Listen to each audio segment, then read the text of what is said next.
Българско първенство почва, ние се занимаваме с Напи, с Штурчо и Мравчо. Добре дошли във втора част. Значи, това е втора част на 5-ти епизод на Без бутонки. Общо взето почти като новата плейофна група на първа професионална лига. И ясно и точно. Ще се разбере. Миналия път и посъветнахме с компас да търсите втората част и броячката показа, че този път се намерили. Да, за което ви поздравявам. Успешно. Общо взето почти курса като... по онлайн ориентиране. Да, тези формули, които изчисляват защо имало двойки в математика. Както и да е, да и да не губиме време. Да си дойдем на думата. Да си дойдем на думата. Левски, ЦСК, то ври, кипи, аз не знам то какво се свари, какво прекипя, аз не съм убеден докато се монтира всичко това какво ще се случи. Казвам съвсем буквално. Преди минути чета пеленцето се появява. Да бъдем точни. Да. 11:15. Сутринта 11:15. Вече по минути ги засича.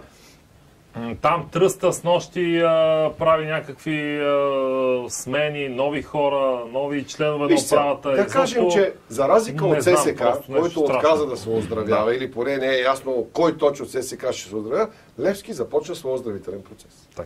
Така. Как ще завърши, ще видим. Малко болен здрав носи там. Ще видим. Не знам, малко ми е... Не бе, всеки има нужда от проветряване на системата. Да даде резултат. Да не хванете течение. Много е вероятно. Много това проветряване, че така по никое време малко то лятото най-опасно за... Съседнали с мокър гръб, баба ми слагаше една салфетка така на гърба, като ритък да не изтира. Ако не се сложи и по салфетка отзад или... Вече аз разбрах и накрая... Аз мислех сега да си взема едни кърпички, че малко театър сълза и смяха. Малко, да видим, нека изчакам още една седмица, да видим дали ще е театър или ще е все пак някаква драма. Какво значи да е театър? Да се окаже просто някаква постановка с много добри герои и изпълнители, за да се пренаредат ролите на сцената, така, персонажите на сцената. По-добра постановка от тази, която се изнася на сцените на театрите в Етрополе и Ловеч, трудно може да бъде измислена. Чакай сега, смесваме темите. Айде да приключим едното, да почнем друго. Не е театър, със сигурност няколко човека няма да са на работа след това в Левски, след това, което се случва. Няколко от основните играчи. Театъра. Идеята е да се пренареди. Ти си завършил надпис, не знам. Така е. Кое е част от театъра? Театъра започва с едни актьори и те накрая си излизат на сцената същия добро това. То направо, то тече, то като наводнение, се чудят наводненията в Европа, то течеха ни сълзи, нещо страшно. Беше много драматично. Радвам се, че те е жегнало най-отвътре. Много. Радвам се. Като човек, който от малък е бил от Левски, е нормално да понякога тези неща да стигат. Нямам под ръка водичка и аз да отпия, ама да. Но вече ще ти дам, ако искаш. Чак толкова не ми е пресъхнал гласа. Добре. Така. Мъжки приемаш. Така. Кажи ми, обобщи ми в секунди за Левски какво става и да преминаваме на ЦСК, че е по-интересно. Предполагам, че текат оздравителни процеси. Пак ще ти кажа така. Значи, то накрая ще окаже, че Левски се оздравя... Не, ще ти го кажа пак като с матурите и с национален отбор. В Левски трябва да са наясно, че единството, което може да ги спаси е работа и тя да е в правилния път. Защото е много лошо да си глупав и работлив. Добре е да работиш в правилната посока. И в Левски, Мъри Штил беше прав за Левски, който каза в едно интервю, което направи с него, че Левски е станал говорилни. Мисля, че го цитирам буквално. Говорилни беше дума. Добре е в Левски да започват да работят. Някакъв нов план, нали, времето имаше един план, Той беше много хубав този план. Това беше нищо хубаво, нещо, което измислиха и той се изпълни. Той завърши с Левски в Шампионската лига. Както ти каза в първата част, цяла България се чуди защо има толкова двойки. В Левски е следната да се почуят защо има толкова втори места в историята и да вземе да го променим. По същата причина с двойките. Да вземе да го променим, че с тия втори места вече до... То се променя с работа и още нещо. Левски не може да бъде толкова разединен, защото никога няма да спечели нищо. Крайно време е да седнат, да се разберат и да работят в една посока, защото Левски е на всички. Спечели сребърните медали, това е сила. Нищо чудно. Макар че за новия сезон вече идва една топла вълна отзад, така. Червена топла вълна. Чакай, какво стане? Говори си, аз ти дам. Не бе, казвам ти, че вече и второто място почва да става. Целият път раздава, тук ми дава куфи, ето ти сега съм ти взел. Цветно съм напринтирал. Така се види, надявам се. Това би трябвало да знаеш какво е само като видиш печата. Така, виждал съм го. Данъчна декларация. Ама то срока мина до 30 април. Празна. За до година? Празна. Не, ти срока не го мисли. Това е срока вече. Да, където. Не бе, да, където трябва поне да видят как изглежда данъчна декларация. Те знаят. Тъй, че няма да я пуснете, ясно, аз няма да давам следващата да я пусна. Ама на кой точно да я дам? На някой от ССК. Кой? На който трябва да я дам, съвсем без ирония ти казвам, те в момента ги няма. На кой да ги дам? Много от ССК-та, на много кое хора. от предишните няколко ръководства да я дам? Дръжия така. Защото настоящото ръководство, те си плащали данъци. Не бе, да видят само как изглежда в ССК данъчна декларация, нищо повече. Ако искаш на бившите я дай, на настоящите, на който искаш. Така да не бъркаме, да не си бъркаме капите, че има...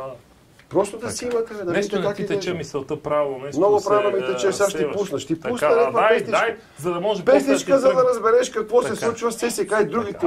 Ти днес твой коментар ще... Знаеш ли? Така. Знаме. Това са ССК и другите отбори. Къде с тази гадулка? Днес калинката е булка, да съм канен. 20 секунди, изтърпя. А когато сняг забръска, що ще чиниш ти зимъска?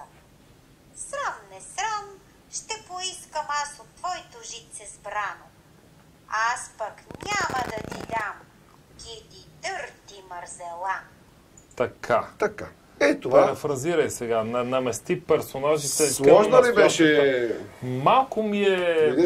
Не, бих... Не бе, докато едните яли, пили и се веселили, накрая си се връщат. При останалите, дето като пчелички си плащат, събират и останете в група. Кои? Всички. Останали. Всички. Да, ако не си плащат, си ги махнали и тях, плащат си.